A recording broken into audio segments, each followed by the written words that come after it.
Shalom.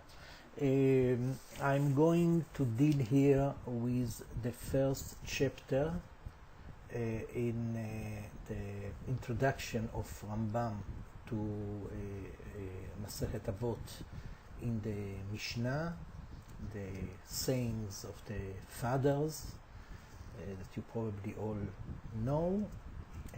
His introduction is called Shmonah Prakim. It includes 8 chapters, and actually it deals with the way of man, the path of man in his earthly existence. I can say that he starts with the structure of the human soul. There is a reason for it, and he culminates actually with the ultimate natural faculty of the human being acquiring the stage of prophecy.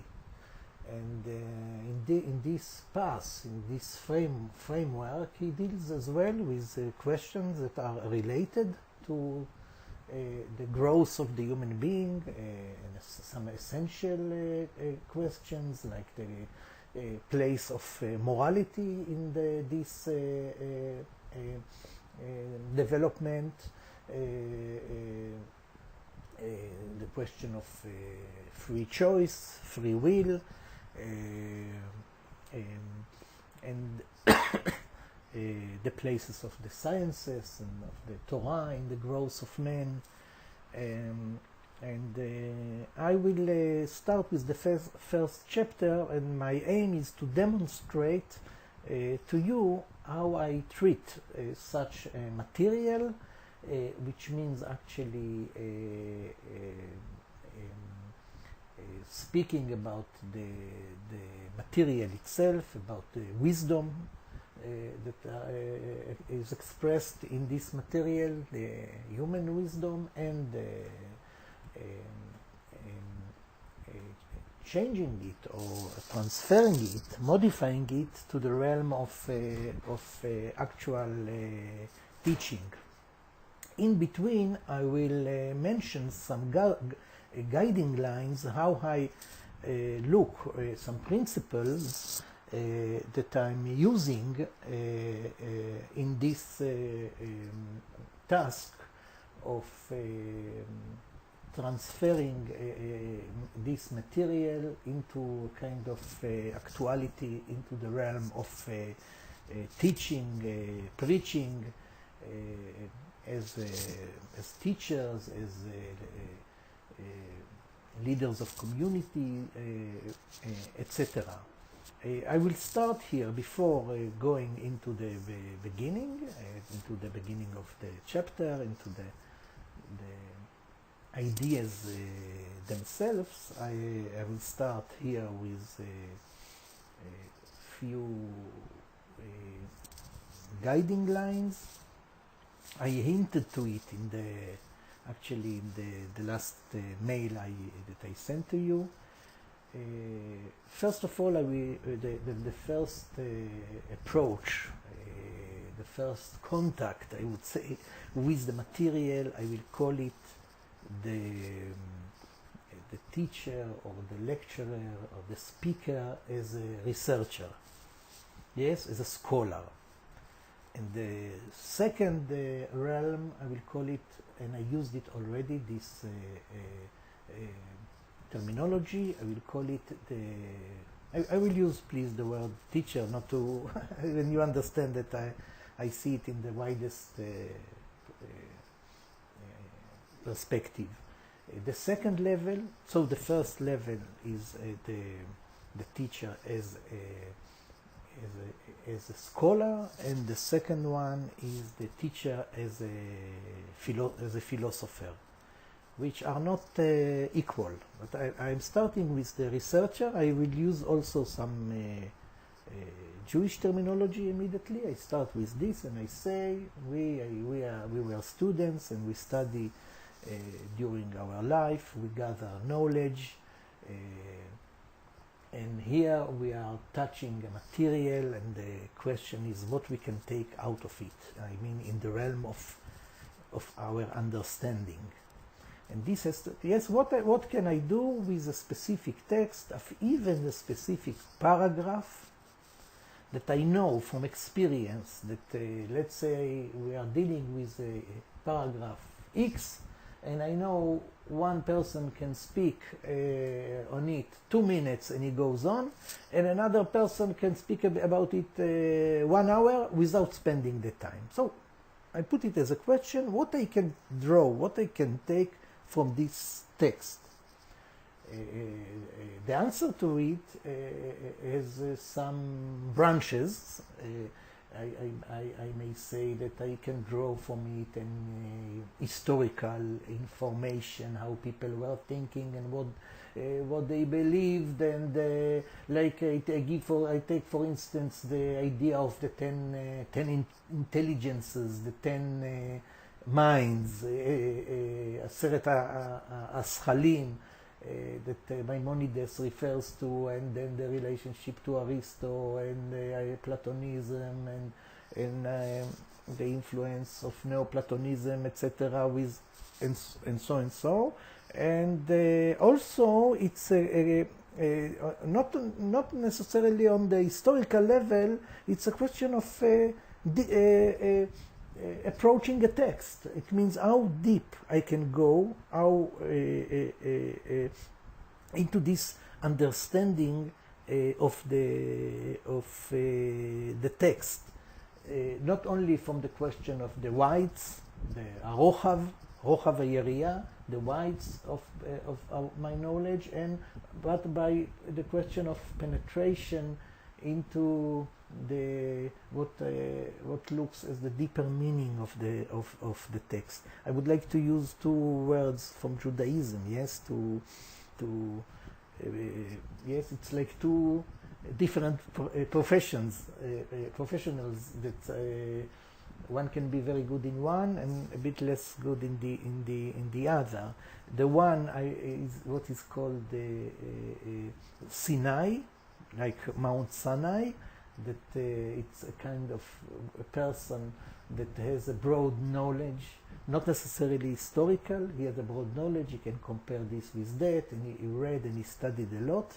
And the second, I will call it specification or specialization, is Oker Arim, one that go into can dive in the material like he's digging in the earth until he can take a tool and then turn the mountain upside down. Oker Arim he can take mountains from their place and put them on another place, yes, etc. So this is the first approach with the text, with these 2 faculties that with the historical background or understanding that I'm relating it to this Sinai, a person that is a Sinai, and I will say here that I personally think, or I recommend, while approaching a community or students or pupil, although the historical dimension is important and also interesting, we have to, I think, when I recommend, to search at the first place, to search for the existential questions, or I would call them the everlasting questions or the eternal question, because of the problem of the break, what we were speaking in while reading the article of Buber about the prejudice of the youth, because of the break with history. It's better to try to raise questions that are not dependent on the time. So there is quite a great difference. If I say, yes, in the Middle Ages people believed that there are 10 intelligences, or they believed in the Kabbalah that there are 10 Sefirot, and one can find something similar in Neoplatonism, etc. This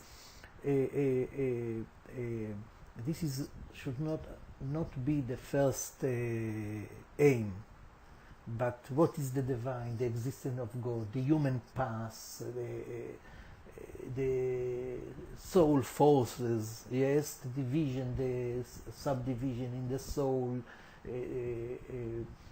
mainly things that has to do with human existence. This should be in the front line. This is, as I said, my recommendation. So yes, and then I'm sitting at home, I'm reading, or in the garden, I'm reading the material, yes, as a scholar, as I said, and then the second level, or the second realm it has to do with what I said before, is what I think it is important in this text, in this chapter, in this legend, in this Agadah, or in this Halacha. Why do I bring it to the class? Why do I bring it to the people? And as I said, it has to be connected with important questions. Then there is, for instance, here there is a whole chapter. We are not going to read in class the whole chapter. Also with Buber, we didn't read all. We read some section. Then if we read, we might get tired also. I want them to know, the hearers, I want them to know, or tell them, or if it is a school, by homework, I want them to know the structure and the subjects represented in this chapter. But for the class itself, I choose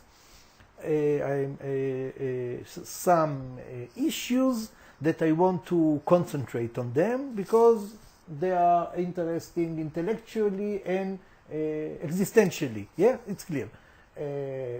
So I was asking you to read the chapter before, the first chapter that is dealing with the human soul and its 5 forces according to Maimonides. I hope that you did it, because it will help to understand. If you just hear now, you don't know the chapter, you don't see why I'm skipping one thing and another. As I said, I'm choosing some issues, some main issues, and with that I will deal with the group or with the class. I will speak like a teacher and class, with your permission. I know that it can be relevant to some audiences. It doesn't matter so much for our sake here. Anyway, if you're a rabbi and you give a weekly lesson, or it is in school, doesn't matter so much at the moment. The modification can be made, more specific modification can be made later.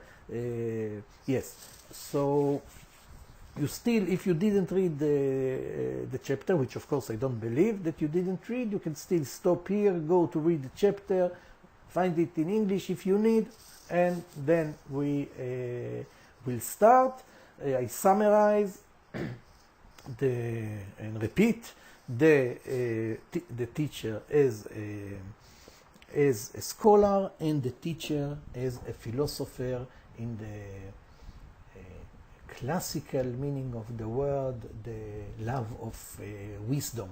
When I'm at home, even though I know the chapter and I know the material, yes, the teacher as a philosopher, the material hopefully may enkindle again our soul to deal with this issue, even to deal with it again, even if we don't renew something compared with what we had or we made with this material 5 years ago. The meeting with the wisdom kindles yes, מציתה בעברית, and kindles our soul, and we will come to class with this fire, each one with his own temperament, with this inner enkindled fire, and with our preparation, which should be good as much as we can, of course, to come to the clarity of mind, and then to the clarity of our speech and way of explanation. So I will move soon, very soon even, to the second screen, and as I will cut some lines, and we will go on. Yes. So what I'm doing now, I'm going to read here a few sentences, and then I would like to raise two questions that you will think about it, please. So before I start to read, and just to explain in a very brief manner, and I would like to speak shortly about one more principle. After I found what it seems important in the material that we study, I in myself transform it into questions on different levels. For instance, on the level of understanding, just to understand the material. It's not always so simple. while transforming the material into questions, I'm actually moving from the philosophical realm, which, in accordance to what I chose, it's also a pedagogical realm, because I'm going to deal with the things important. So they are important for the human being. And then I'm moving to the didactic in the most elemental way, as I said, preparing some questions that I'm going to raise them in the group. So I just read a little bit. I give one or two questions. I will say them, I will utter them, and then you please think about the answers, and then in the next screen we will go on. Okay, so I read in Hebrew, דע שנפש האדם היא נפש אחת ויש לה פעולות רבות ושונות. It's a statement of Maimonides, a declaration. Know that the human, like know that there is one God, etc., etc. דע, know that the human soul is one, and this soul has many manifestations, many actions, many that and very different, I can say also attributes. Yes, and then he continues, יש ומכנים חלק מפעולות אלה בשם נפשות. This, the actions, of the soul, what it does in the world. For instance, it speaks, the soul, it sings, etc. There is a group of people, those that are calling all these manifestations נפשות, souls. לכן חושבים שיש לאדם נפשות רבות. Therefore, they assume, or they think, that the human soul, actually the human being has many souls, or few souls. Like the doctors there are doctors that were thinking like this, that the human being has few souls. עד אשר ראש הרופאים, yes, the head of the doctors, he פתח ואמר, he said, he declared, he assumed that there are three souls or three main souls טבעית, חייתית ונפשית. Natural soul, which probably has to do with the physical organism, with the growth of the human being, the processes of the assimilating the food in the body, preserving the human body as one unit, etc. This is the natural soul, very united with the human body, chayatit or chiyunit. I will call it, one may say it has to do with the emotional life, and this include also the urges and also the wishes, the action of the will, the human will, which is always united with some urges on different level to supply some needs. And nafshit, probably it's the mental part, which has to do with the thinking processes, knowledge, and what is called practical thinking in the daily life. And beyond that, thinking about reality, studying reality, conducting the human soul, the virtues. Yes. Yes. ויש והם קרויים כוחות או חלקים. Sometimes they are called parts of the soul, and sometimes they are called forces. כך שאומרים חלקי הנפש, sometimes people use the word the part of the soul. So actually, there is Maimonides describe here a kind of disagreement about the human soul.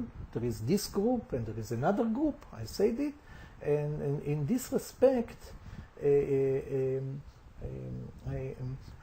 yes, I would say, yes, in this respect, I would say, if I assume that Maimonides is not only some intellectual that want to bring the opinions side by side, that this he has a saying, there is some, he want to declare, he want to emphasize something here which looks to him very important. Dash nefesh Adam, the first line, he nefesh achad. He put his own opinion already, and I want you, this is the question, I want you to try to figure out, to think, what does that we understand the two diverse opinions. What do you think is the motivation of Maimonides while deciding in accordance with one group, emphasizing that the Nefesh Adam is one, Nefesh Adam, the soul of man, is one, in contradiction to the ideas of the doctors? Yes, if you don't have enough information from here, please go a little bit on, one more page, and try to figure out. So make a small break and then I will continue. Yes, I'm not giving my understanding yet. I want that we read a little bit more, and then I will suggest and say what I think about the first question, about the motivation of Maimonides. Here we see in this paragraph, we can understand more the way of thinking of Maimonides, his inclination. And we can see that his inclination here is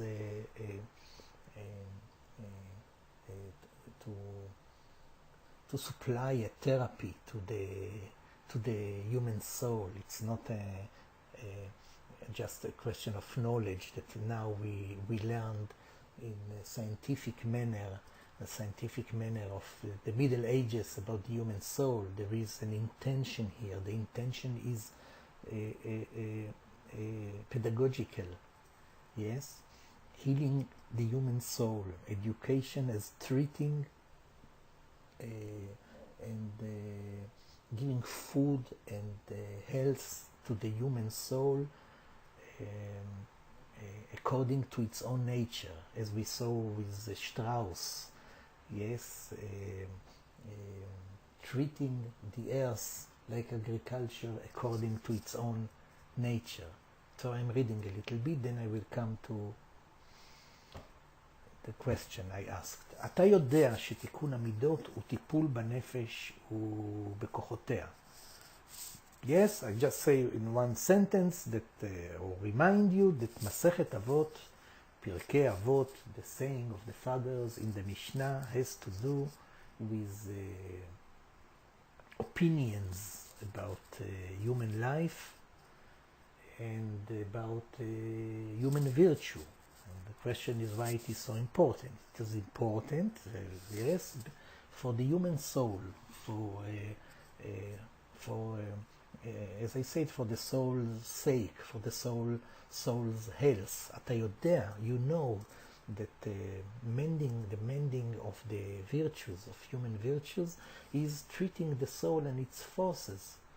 כשם שרופא המטפל בגופים צריך לדעת ראשית את הגוף שהוא מטפל בו בשלמותו, ומה הם חלקי גוף האדם. Yes, he's speaking again about the doctors. The doctors, their aim is to treat the bodies, and they have to know the body, and to know its part, and the interrelation between the parts, and why the body becomes sick, and therefore one has to withdraw from these things that make him unhealthy, and to prevent himself from them. And ואלו דברים מבריאים אותו, in which fourth line, which things heal him, and he has to address the people towards them, to sur mera, to go away from the bad and to do good for the body. Here, כן המרפא את הנפש, the doctor of the healer of the human soul. Yes, הוא מבקש לשפר את המידות, which I understand as that it is related to it. Good virtues are good food or good health for the soul. Yes, Plato mentioned it as well. כן המרפא את הנפש, הוא מבקש לשפר את המידות. צריך להכיר, yes, to know the human soul in its wholeness and by its parts. מה גורם לה לחלות ומה מבריא אותה. Yes, it's really a supreme ideal of education, which is so far from what we are searching in school today. Healing of the soul, growth of the soul, fullness of the soul, etc. And then he says, Maimonides, that there are 5 parts in the soul. Yes, Amazin, one, probably what he called before the natural soul. It has to do with food and feeding the body, all this system. Achash has to do with the senses, sense perception. Amedame, imagination, it's also important, a very important part in the human soul. Ashoef, according to this new translation of Shmonah Prakim, Ashoef has to do the wishes of the soul that cause the soul to move, and the mind. Yes. So I'm coming to the question that I asked, and my suggestion is, after reading this paragraph as well, that Maimonides thinks that a healthy soul is a unified soul. So he recognized that the soul is,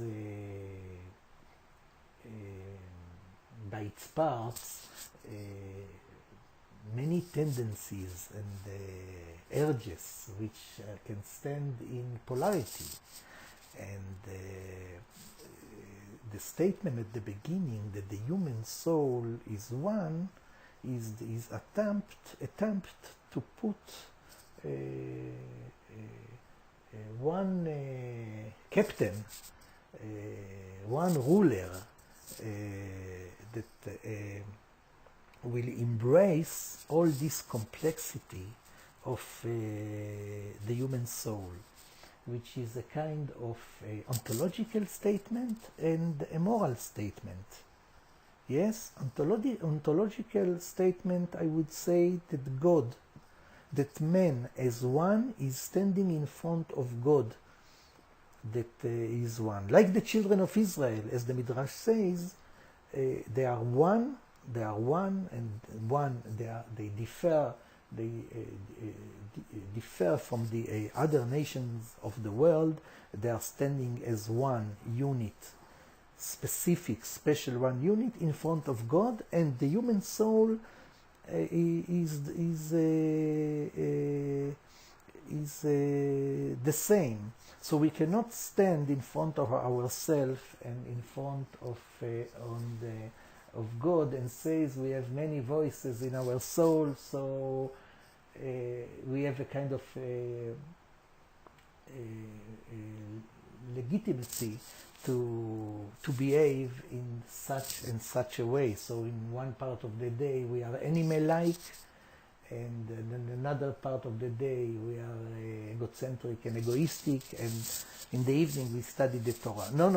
There are many voices, but the essence is one, and the many voices are just parts. So it goes from the ontological realm immediately to the question of virtues and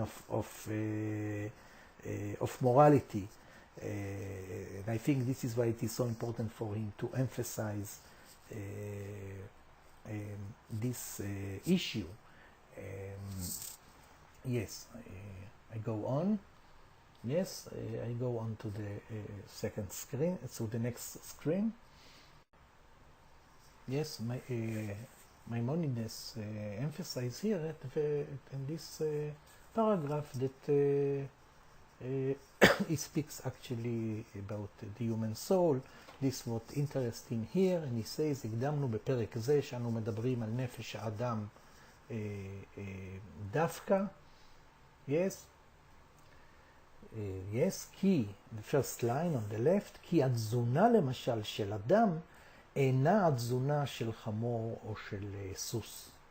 כי האדם ניזון בחלק המזין של הנפש האנושית, והחמור ניזון בחלק המזין של הנפש החמורית, והדקל ניזון בחלק המזין של הנפש שלו. על כל הפרטים האלה נאמר ניזון בשיתוף השם בלבד, אין זאת אותה משמעות. Yes, Maimonides is dealing here with, as an example, it has to do with all the human parts of the soul, the nutritive part of the soul. He gives an example to his main line of thought, that the nutritive human soul is not the same as that of the donkey or the soos or the horse or the palm tree. All of them has a nutritive soul, but in essence this nutritive souls differs. Yes, we can explain it through also with the aid of Plato. Yes, there is the idea, the eternal idea of the human soul, of the human, and then the parts, they are related to this idea. Like there is the lions and the horses, etc., and there is the human soul as well as an idea, as an entity by itself. And of course, as I said, it has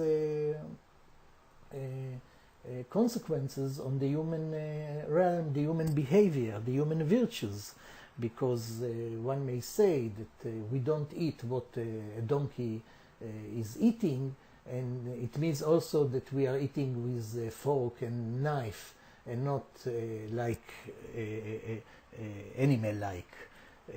So all here the nutritive soul has to obey to the human structure, and then the human being is becoming one unit, yes, and is not going astray. Clear. So here, just to maybe to conclude for today, I will go and speak about I will speak about the imagination, and for the rest we will continue when we meet next time.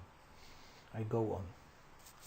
Yes, here I've decided, it's a way of selection, as I said, to choose one item and not one issue and not the other. The imagination and the mind, they look to me the very important issues. Yes, החלק המדמה, the part of the soul, the imagination, the imaginative part, הוא הכוח השומר את רשמי המוחשות. This force in the soul retains the impression of the senses. After they are not anymore in our sight.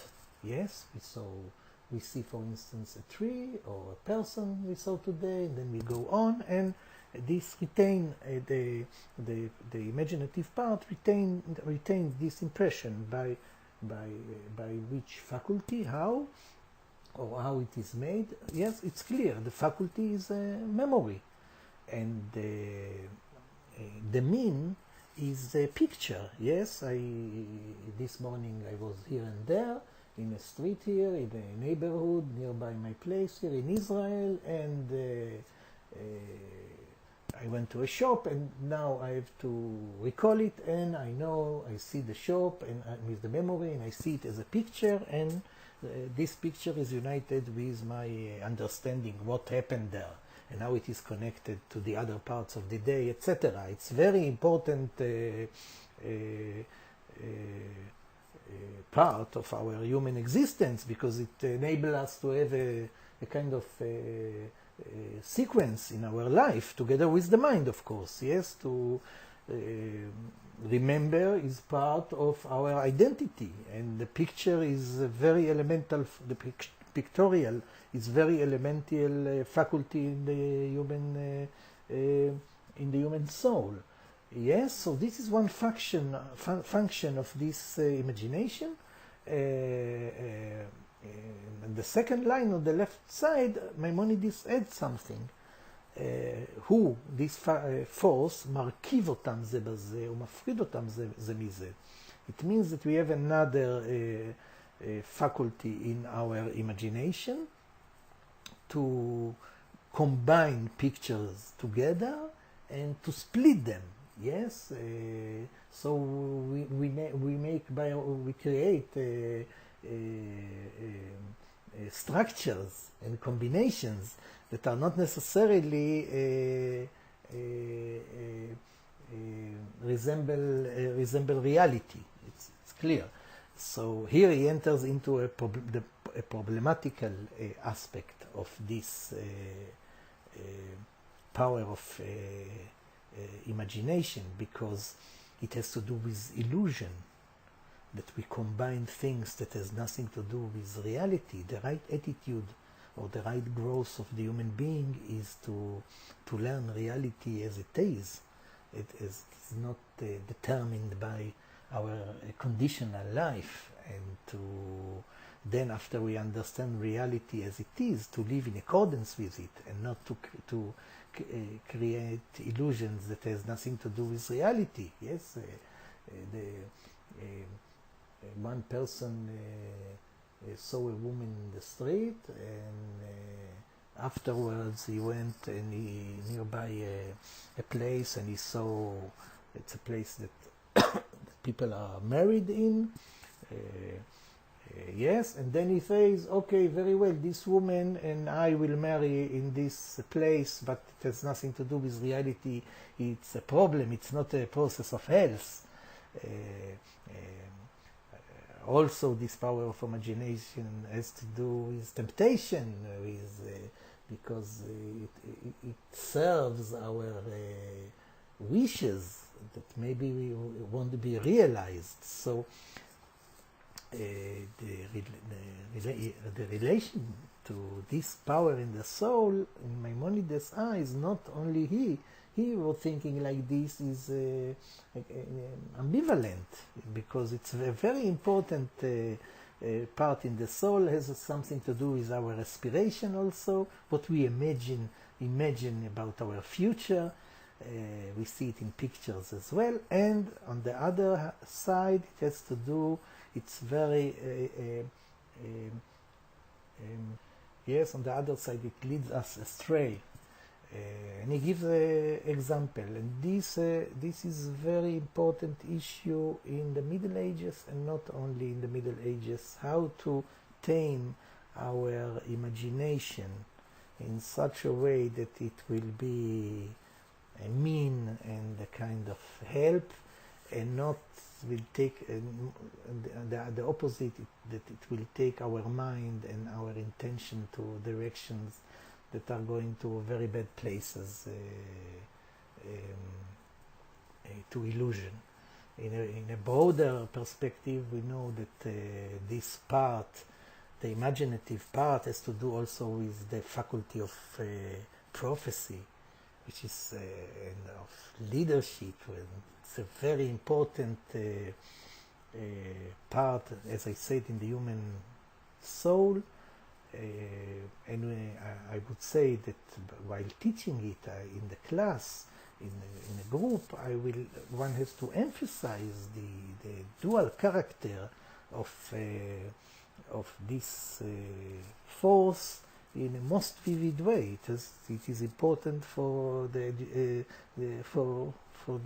cultivation of the human soul, to distinguish, or to try to distinguish between the, how to say in the Middle Ages terminology, the evil side of the imagination and the good side of the imagination. And if you transfer it to pupil students, maybe we have to go more and more to some examples how the imagination was a stimulation in ourselves, and on the other hand how it caused us quite many problems.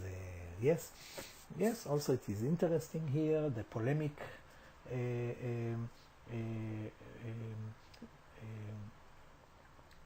attitude of Maimonides against this sect of the Islam, Hamedabrim,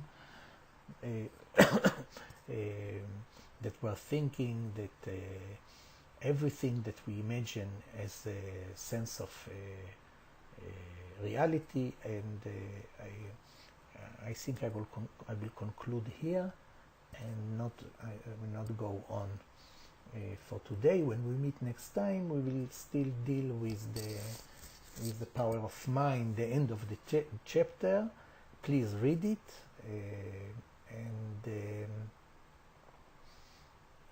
and bring the first and the second chapters to our next meeting. So this will be enough for today. Bye bye.